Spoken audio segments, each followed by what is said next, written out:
ada pembaharuan Islam di ranah Minang, itu kan ada kaum kaum Hadri yang melakukannya itu, tapi justru oleh sebagian kaum adat terjadi perlawanan ya, yang sudah jumlah ranting kita sudah mencapai 833 ranting ya. Ada peningkatan ya Bu ya? Ada peningkatan yang menurut kita dalam jangka 2 tahun ini dari 700 itu sudah mencapai 803, itu peningkatannya cukup cukup besar gitu.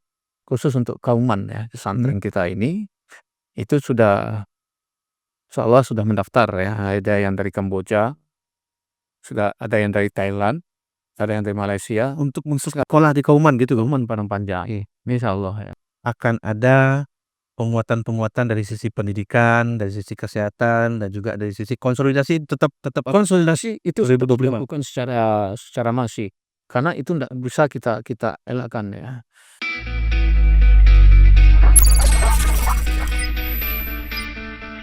Baik, bismillahirrahmanirrahim. Assalamualaikum warahmatullahi wabarakatuh.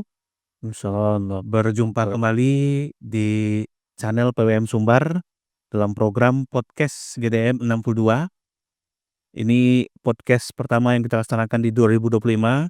Mudah-mudahan ini akan berkelanjutan, dan tentunya podcast GDM 62 ini akan menghadirkan tokoh-tokoh Muhammadiyah Sumatera Barat yang sudah membersamai kegiatan dari awal Muhammadiyah Sumatera Barat ini lahir sampai sekarang.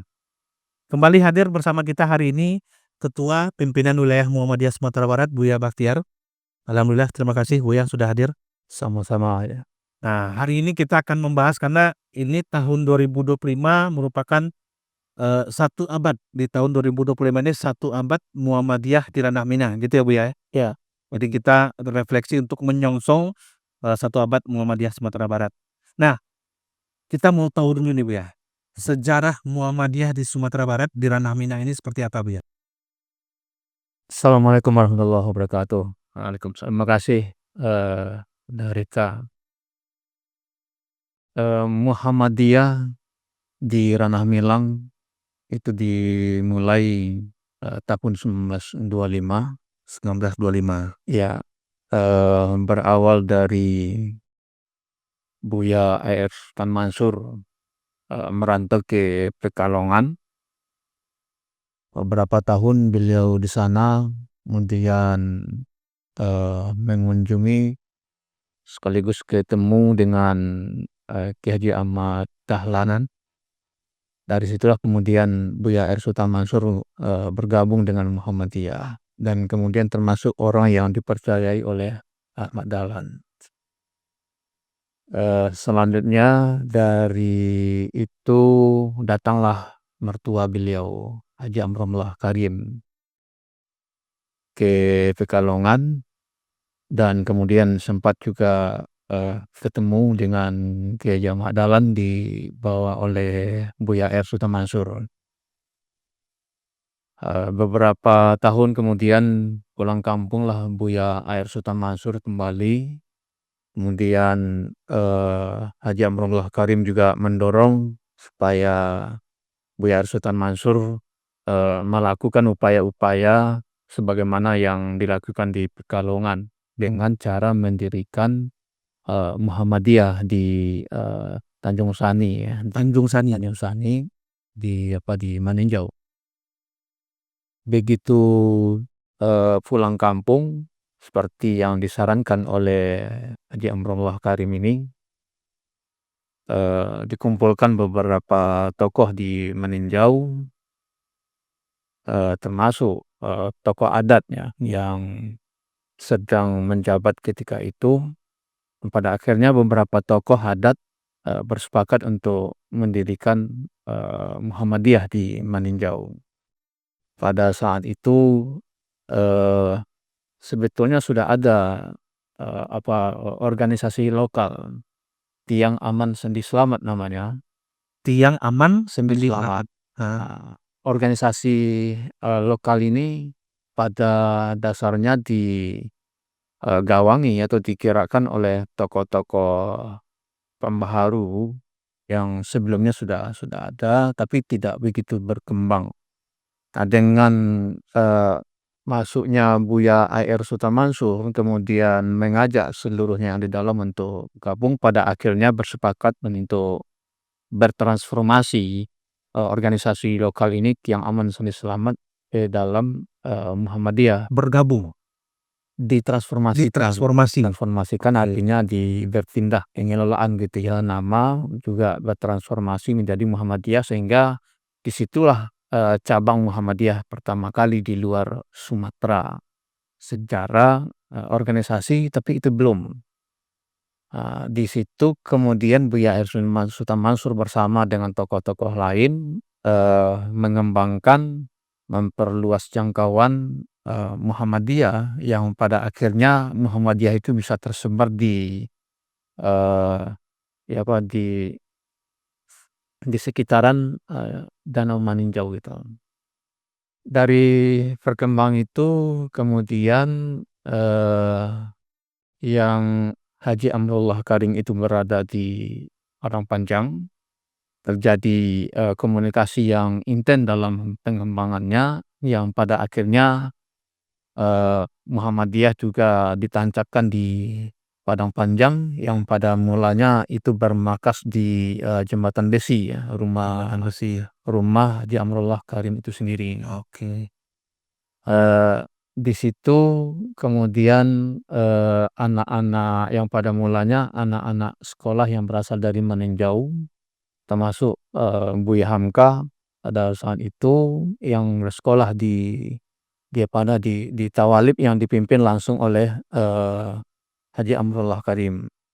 Nah, pada saat itu juga anak-anak yang berasal dari Maninjau itu kemudian mendirikan tabligh ya. Tabligh itu kumpulan dari Muhammadiyah, tokoh anak-anak muda. Dari situlah sesungguhnya yang menjadi cikal bakal adanya Muhammadiyah di Padang Panjang. Kemudian diikuti oleh tokoh-tokoh yang berikutnya, selain dari Buya Hamka ada namanya Buya Sa'alaf Sultan Mengkutu. Ya, itu kemudian menjadi tokoh besar, pernah jadi di DPR RI, kemudian menjadi bupati pertama di Kabupaten Solo. Dan dari situ jugalah kemudian Muhammadiyah berkembang dengan lebih baik, walaupun terjadi dinamika dan tantangan yang dihadapi juga cukup luar biasa ya pada saat itu. Itu kira-kira ya perjalanan sejarah refleksi masa lalu itu. Tapi ada satu hal yang sangat mendasar ya yang dilakukan oleh Buya A.R. Sultan Mansur dengan perkembangan Muhammadiyah, yang Buya A.R. Sultan Mansur memiliki pengetahuan yang cukup luas secara sosiologis bagaimana mengembangkan Muhammadiyah, karena yang direkrut pada umumnya yang masuk ke dalam pimpinan pada dasarnya adalah para tokoh adat yang pada sebelum-sebelumnya ada pembaharuan Islam di Ranah Minang. Itu kan ada kaum kaum Hadri yang melakukannya itu, tapi justru oleh sebagian kaum adat terjadi perlawanan ya yang cukup yang cukup besar, dan itu kemudian menguras pikiran dan tenaga baik dari kelompok adat maupun dari kelompok agama. Tapi kemudian kehadiran Buya R. Sultan Mansur dengan membawa Muhammadiyah justru malah Muhammadiyah bisa diterima. Padahal kalau dilihat dari sisi logika sederhananya, Muhammadiyah yang juga membawa suara pembaharuan, mestinya ini bertolak belakang Berlawanan dengan kaum adat. ya, tapi justru malah dengan kehadiran Buya R. Sultan Mansur dengan Muhammadiyah itu justru Muhammadiyah Mendinginkan suasana jadinya. diterima oleh kaum adat. Nah, kalau kita lihat dari pimpinan awal dari pimpinan Muhammadiyah itu ya yang tokoh-tokoh adat yang bergelar datuk seluruhnya, hampir hampir sebagian besar itu. Disinilah kepiawaian dari Buya R. Sultan Mansur di dalam melakukan upaya-upaya pengembangan Muhammadiyah di Tanah Minang. Jadi amanlah karena, strukturnya ada orang-orang yang berasal dari kaum-kaum adat juga gitu ya? Iya, para nenek mama di situ yang punya pengaruh penting ya di Nagari-Nagari. Jadi 1925 1925. lahirnya, Muhammadiyah di Sumatera Barat atau di Ranah Minang. Iya. Nah sampai sekarang ini Bu ya, bagaimana perkembangan Muhammadiyah di Sumatera Barat Bu ya? Nah, dari perkembangan sejarah awal itu, Muhammadiyah cukup berkembang ya dengan berbagai macam dinamika yang dilalui oleh para tokoh ya yang waktu itu. Eee, dalam pengembangannya, secara sosiologis tokoh-tokoh Muhammadiyah sangat paham ya dengan karakter, eee, tanah Minang, orangnya yang egaliter kemudian terbuka. Maka, dari para tokoh-tokoh Muhammadiyah juga sebagian, eee, melakukan pendekatan dengan tokoh-tokoh kaum ulama yang, dianggap, kalau ada dia disebandingkan antara modernis dengan tradisionalis itu ya. Yang tradisional itu justru tokoh-tokoh Muhammadiyah punya cara khusus ya untuk mendekati sehingga di antara para tokoh ulama yang dikategorikan seperti tadi itu justru malah bergabung dengan Muhammadiyah. Inilah yang kemudian juga membawa Muhammadiyah tersebar begitu cepat di hampir seluruh ranah Minang. Oke. Nah, pada akhirnya karena Muhammadiyah begitu berkembang di ranah Minang dengan, amal-amal usahanya, maka pimpinan pusat Muhammadiyah di tahun 1930 itu menunjuk sebagai tuan rumah, kongres ya waktu itu, kalau sekarang dinamakan dengan muktamar, ya. Jadi itu kepercayaan yang diberikan oleh pimpinan pusat Muhammadiyah kepada, Minangkabau untuk menyelenggarakan muktamar yang pertama kali di luar Jawa ya. Dari situlah yang juga, Muhammadiyah semakin semakin tahun semakin berkembang dan semakin terdistribusi secara hampir merata di seluruh ranah Minang. Bukan hanya di ranah Minang, tapi justru tokoh-tokoh Minang berkontribusi besar di dalam, melakukan perluasan Muhammadiyah di sentro Indonesia ini, bahkan sampai ke luar negeri. Ikut membesarkan Muhammadiyah di luar gitu ya Bu Bukan ya? hanya sekedar ikut, tapi betul-betul memberikan kontribusi yang nyata tokoh-tokoh kita ini. Sampai baik ke, pulau, Sulawesi, ke Kalimantan, ya daerah-daerah sekitar, Sumatera Barat atau Ranah Minang, sampai ke Medan, ke Aceh itu pada pada mulanya, itu memang, kontribusi besar ya dari para Ranah Minang. tokoh Minang ya yang merantau. Saya kebetulan ada menulis sebuah buku ya tahun 2022 judulnya, Muhammadiyah di Bawah Tekanan Politik. Di situ kemudian saya, dalam satu bab itu saya juga mengulas ya tentang bagaimana peran tokoh Muhammadiyah Minang ya dalam hal penyebaran dan mengembangkan Muhammadiyah di Indonesia, kemudian juga ke luar negeri gitu. Jadi bukan hanya di Sumatera Barat. Ya. Jadi, Muhammadiyah yang ada di Sumatera Barat pun juga membesarkan yang ada di nasional maupun juga di internasional gitu ya Bu ya? Iya, eee, oleh karena kan karakter orang Minang itu kan perantau, Ya. dengan dia ada di mana-mana perantau itu, yang pada akhirnya, si karakter egaliter dan keterbukaan itulah yang kemudian, eee, banyak di antara tokoh-tokoh kita itu yang bergabung dengan Muhammadiyah kemudian menggerakkan Muhammadiyah. Ya bahkan juga organisasi-organisasi lokal yang didirikan yang pada mulanya bersifat paguyuban, Heeh. itu pada akhirnya mereka Bergabung bertransformasi menjadi Muhammadiyah. cabang-cabang Muhammadiyah. Seperti dalam sejarahnya itu di Surabaya. Jadi pada dasarnya ya, amal-amal usaha seperti perguruan tinggi itu kebanyakan ya diinisiasi ya oleh para tokoh kita pada masa lalu itu. Nah, refleksi 1 abad Muhammadiyah di Ranah Minang ini, Bu, ya. Apa agenda yang akan dilaksanakan oleh PWM terkait dengan ini? Ya kita menyadari ya, yang kita ceritakan tadi itu kan, kebahagiaan pada masa lalu gitu ya, Iya, heeh. bagian pada masa lalu dan sekarang tentu kita tidak boleh ya terbuai ya dengan apa, dengan, kemajuan para tokoh kita sebelumnya.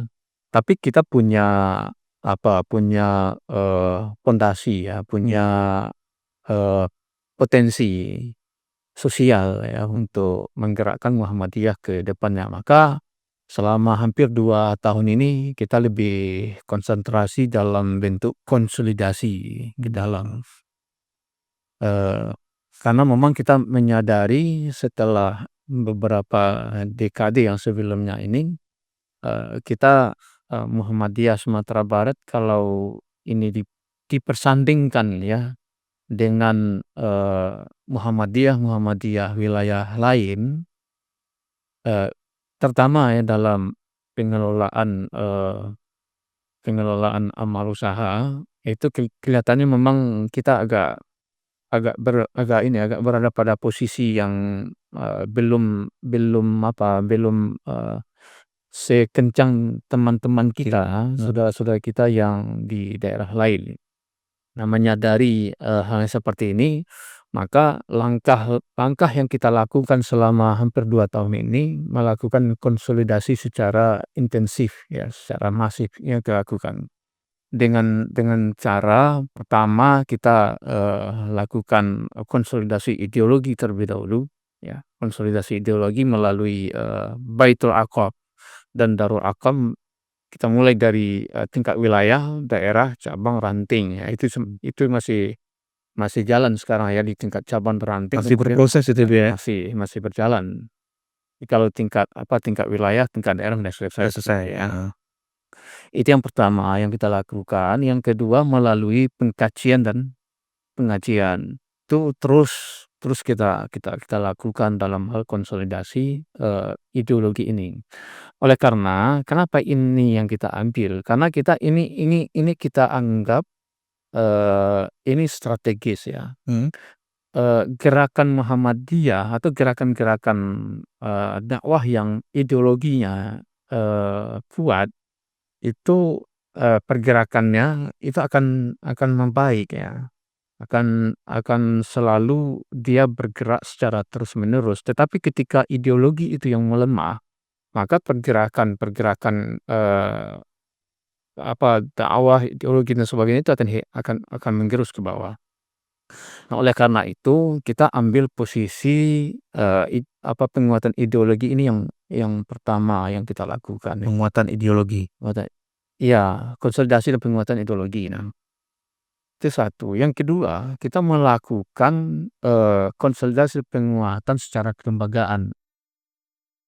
Ya, semua, apa, mulai dari wilayah, daerah, itu semuanya kita lakukan konsolidasi kelembagaan, mana yang, sebelumnya mengalami rapuh itu coba kita kuatkan kembali, ranting cabang-cabang kita.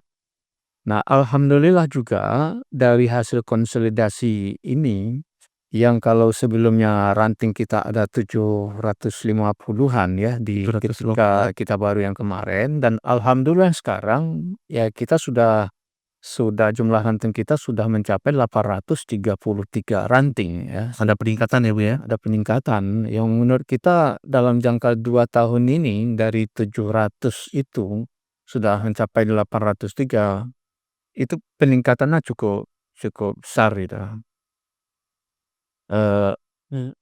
dari, 1.200-an ya kelurahan, nagari, di Sumatera Barat. Nah, kita targetkan di tahun 2025 ini Mhm.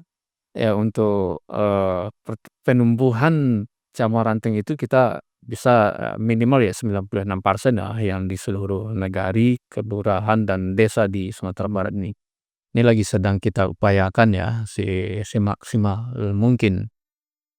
Eee, jadi dari sisi, kelembagaan ini yang kita nguatkan. Kemudian cabang begitu juga, daripada mulanya ya 730-an, sekarang cabang kita sudah 750, 754 ya. 754. Ya, jadi ada peningkatan yang kita lakukan secara terus-menerus.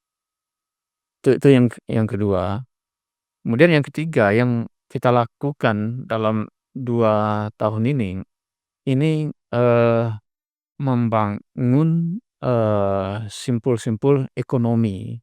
Ya, walaupun ini kelihatannya belum begitu menguat, tapi ini sudah kita mulai ya, Mulai mengarah ke ekonomi ya, Bu, ya? sudah kita letakkan, pondasi dasarnya. Misalnya ya, kita di wilayah ini sudah mendirikan sebuah perusahaan, ya, perusahaan terbatas, dan ini kan tinggal lagi, bagaimana kita Membesarkan, mengembangkannya. ke depan. Tapi pondasinya sudah kita siapkan. Termasuk juga, lembaga, lembaga keuangan dan bisnis. Ya, seperti, BTM yang pada mulanya hanya 5 cabang, sekarang sudah menjadi 7 ya, 7, baik yang ada di kabupaten maupun yang ada di Padang sendiri.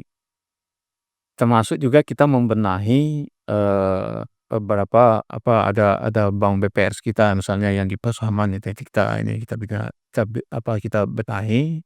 Ini kan pondasi dasar yang kita kuatkan.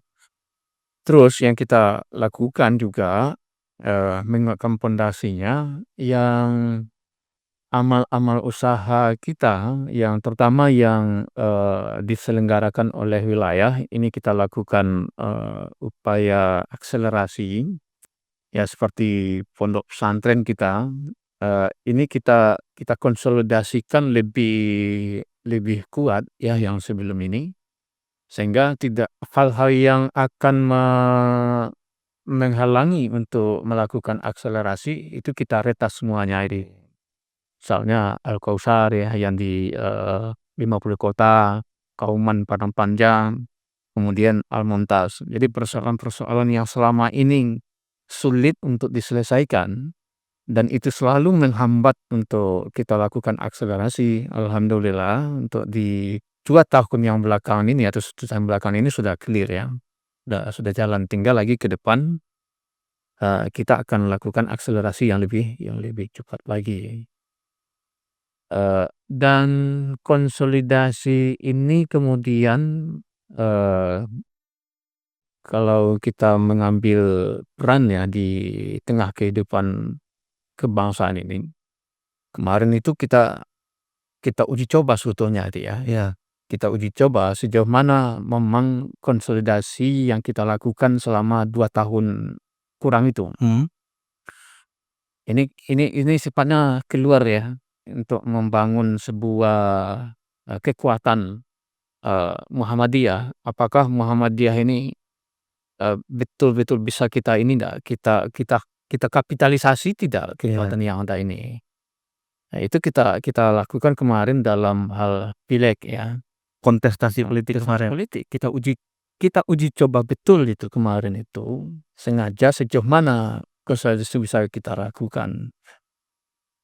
Dalam pileg kita coba, kemudian, PSU juga, pilkada juga, kita coba. Ini sebagai uji coba di kita kemarin itu. Dalam pileg misalnya kemarin, eee, yang sebelum-sebelumnya, periode-periode sebelumnya, tidak pernah itu Muhammadiyah melakukan rekomendasi secara totalitas. Iya, yang rekomendasi real itu belum pernah. Belum pernah. Oke.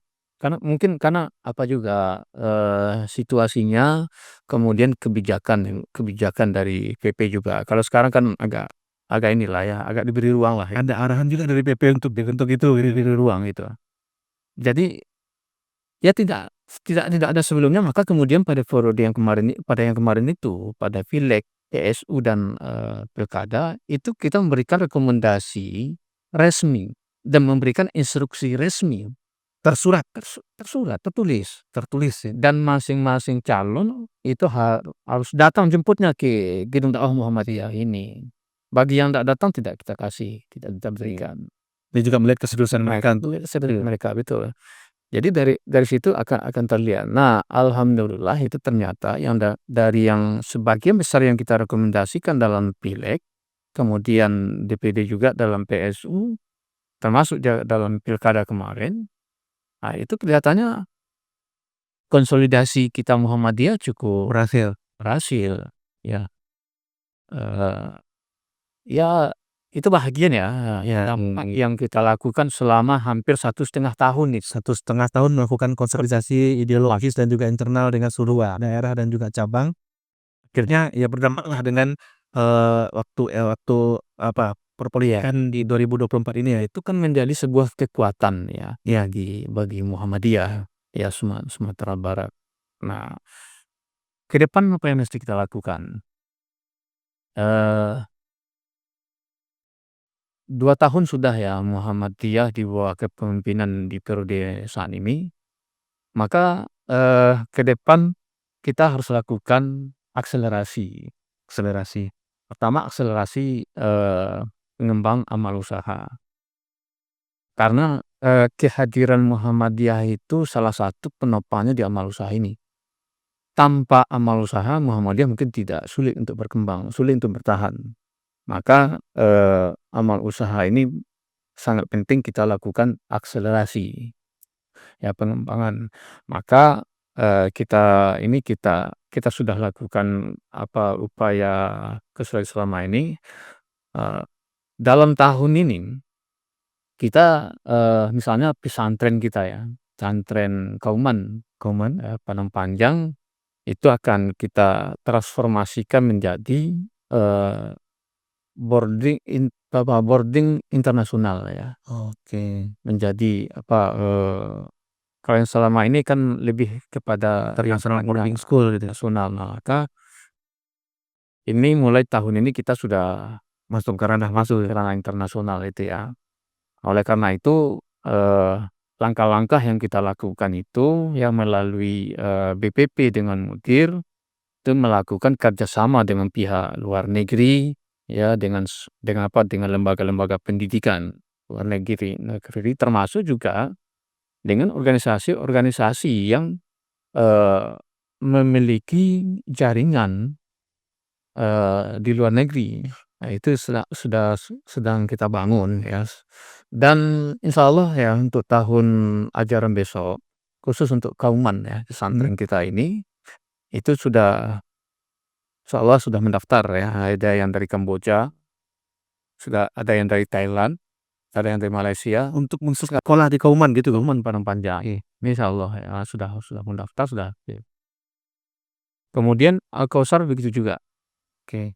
Ya, Al-Kausar ini lagi sedang kita siapkan untuk boarding internasional juga.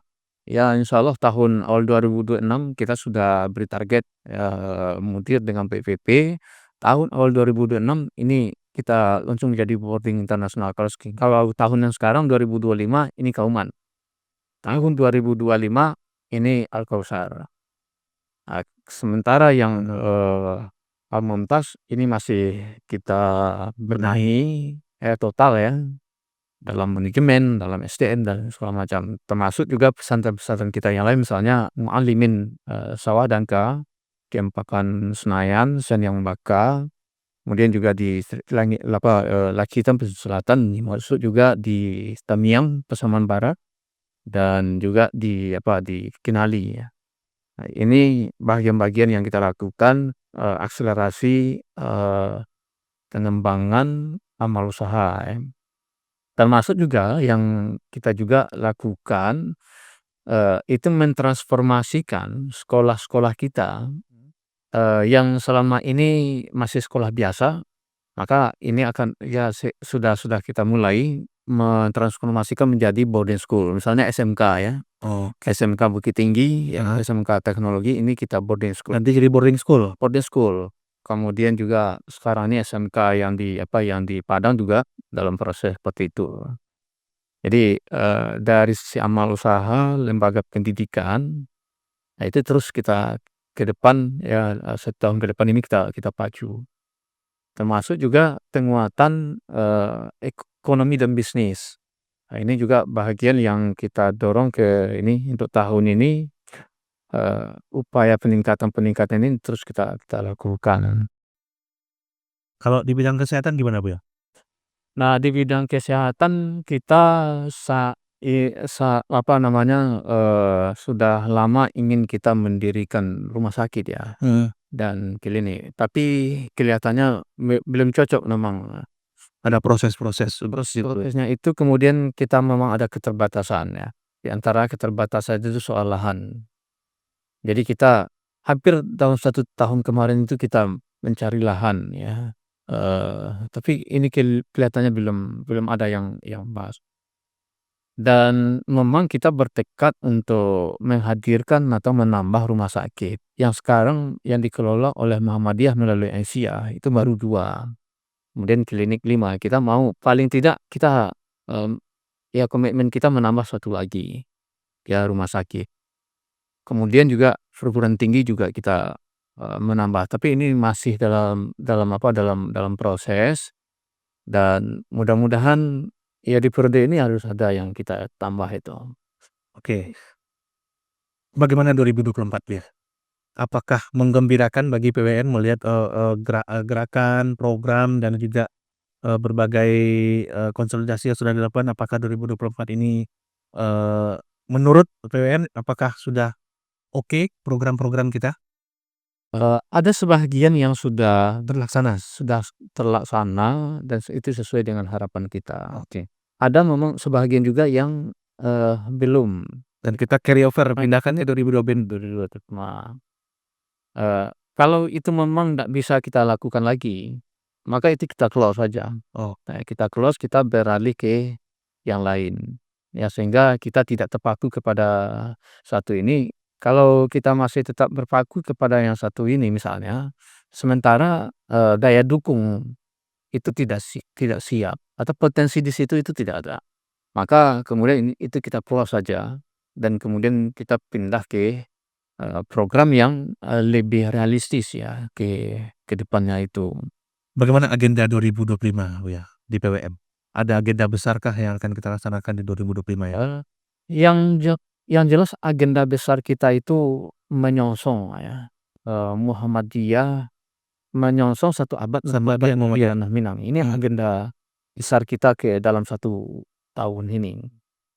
Oleh karena, sudah hampir 1 abad Muhammadiyah di ranah Minang, berarti tentu dengan, segala macam dinamika dan perkembangan yang dilalui, selama ini, ada satu hal memang yang kita masih merasa ya ketertinggalan dengan wilayah-wilayah yang lain, terutama dalam bentuk amal usaha. Jadi kalau sekarang ini, ya yang muncul ya di secara nasional, salah satu ukuran kemajuan, sebuah wilayah itu salah satu ukurannya itu dikaitkan dengan perguruan tinggi.